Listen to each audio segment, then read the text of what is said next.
Pinalalakas pa ng tanggapan ni Deputy Chief Minister for Mainland, Member of Parliament Alim Ali Sulaiman ang pagsusulong ng transformative public policy initiatives at comprehensive constituency programs upang maging maunlad ang mga komunidad sa BARMM.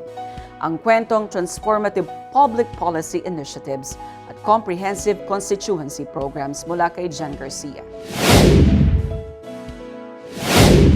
Sa pamumuno ni Deputy Chief Minister for Mainland, Member of Parliament, Alim Ali Sulaiman, patuloy ang ginagawa ng kanyang tanggapan upang maitaguyod ang mga makabuluhang pagbabago sa rehiyon. Patuloy ang pagsisikap nito na palakasin pa ang transformative public policy initiatives at comprehensive constituency programs para sa kaunlaran sa rehiyon.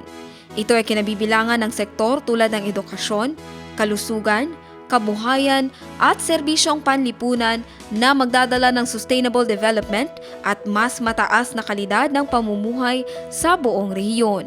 Jan Garcia, iMinds, Philippines.